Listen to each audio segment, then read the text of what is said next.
Les tomates roulèrent sur le sol poussiéreux. Une femme cria, et le PDG milliardaire Fabrice Coffey oublia comment respirer parce que, là, au marché de Dantokpa, entre des paniers de piments et des voies de marchandage bruyantes, il vit le visage qui hantait ses nuits depuis 7 jours. Clarisse, sa femme, la femme dont le corps reposait encore dans une morgue froide, est vivante et marche dans le marché, choisissant des ignames comme si rien ne s'était passé. Les doigts de Fabrice se resserrèrent autour du sac noir en nylon de provisions qu'il venait de payer. Son chauffeur, Rodrigue, se tenait derrière lui avec les clés de la voiture, déjà fatigué et impatient. « Monsieur, on doit y aller.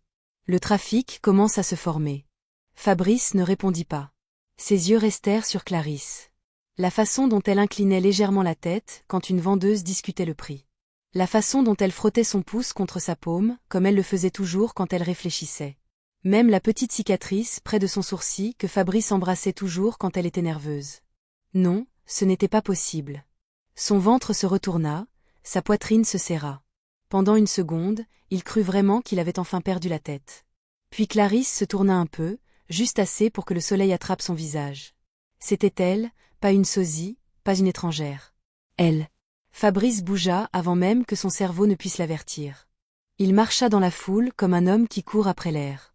Il poussa un homme portant des oignons, passa une fille qui équilibrant un plateau d'eau en sachet, passa 2 femmes qui s'arrêtèrent au milieu d'une dispute juste pour fixer sa montre chère et ses chaussures bien cirées.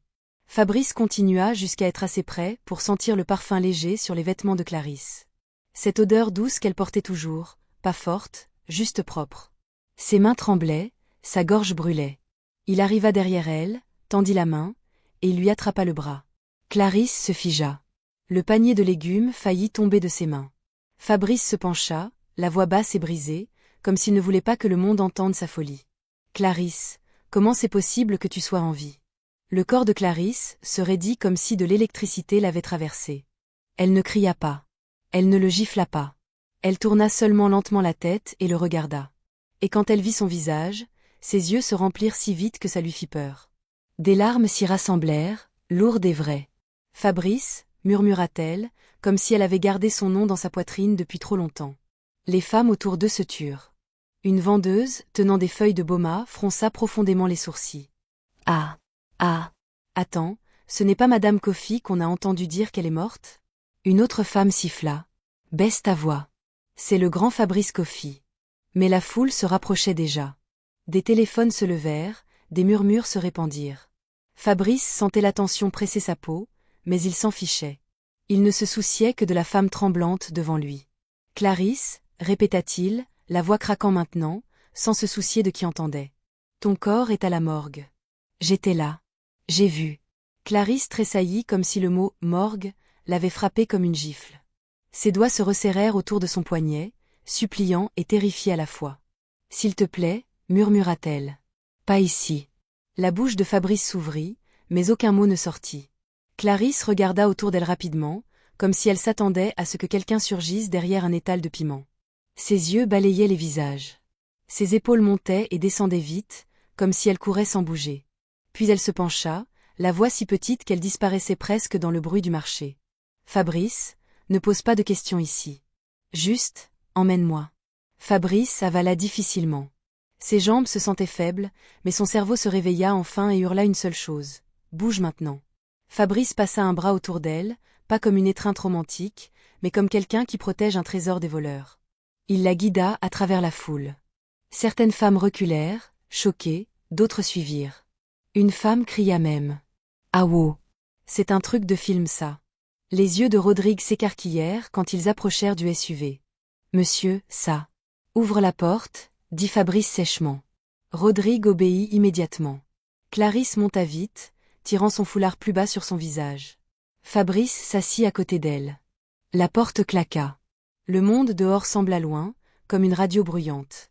Dans le SUV, il n'y avait que la respiration. Fabrice fixa Clarisse. Ses mains tremblaient encore. Sa voix sortit petite, presque enfantine, comme s'il avait peur que la vérité disparaisse s'il parlait trop fort. « Clarisse, parle-moi. » Les lèvres de Clarisse tremblaient. Elle baissa les yeux sur ses mains. « Je n'avais pas prévu que tu me vois comme ça, » dit-elle doucement. Les yeux de Fabrice brûlaient. « Comment tu voulais que je te voie ?» demanda-t-il. « J'ai assisté à des réunions avec un cœur mort pendant une semaine. Je n'ai pas dormi. Je suis allé à cette morgue comme un fou, en demandant aux agents d'ouvrir le tiroir encore et encore parce que je n'arrêtais pas de penser qu'ils s'étaient trompés. Clarisse ferma les yeux très fort. Une larme s'échappa. Fabrice se pencha, la voix montant sans permission. Et aujourd'hui, je suis venu au marché acheter des provisions comme un homme normal, en essayant de faire semblant que la vie peut continuer. Et là je te vois debout comme si rien ne s'était passé. Son souffle se coupa. Il détourna les yeux une seconde, pressant sa paume contre son front. Il était milliardaire, oui. Il possédait un immeuble de bureaux en verre à plateau. Il avait du personnel qu'il appelait « monsieur » avec peur. Il contrôlait des salles de conseil, mais là, il se sentait comme un garçon perdu qui avait égaré la seule chose qui faisait que la maison ressemblait à une maison. « Clarisse » murmura-t-il. « S'il te plaît, dis-moi que je ne rêve pas. » Clarisse tourna son visage vers la fenêtre, essuyant ses larmes vite comme si elle avait honte. Puis elle parla encore. « Je ne suis pas morte. » Fabrice rit une fois, un son sec, douloureux. « Alors qui est morte ?» demanda-t-il. « Parce qu'il y a un corps à la morgue, et tout le monde dit que c'est toi. » La mâchoire de Clarisse se serra.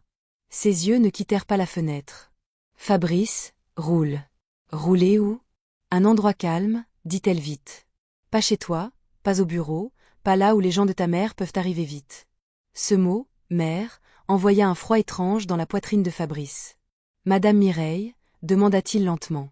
Clarisse le regarda enfin, et la peur dans ses yeux lui répondit avant même sa bouche. « S'il te plaît, dit-elle. Conduis juste. » Les doigts de Fabrice se refermèrent sur l'accoudoir. Rodrigue jeta un regard à Fabrice dans le rétroviseur, confus et tendu. « Monsieur, exactement où ?» La voix de Fabrice sortit basse. « Parc de l'Amitié. » Les sourcils de Rodrigue se levèrent, mais il démarra et s'éloigna. Alors que le SUV avançait,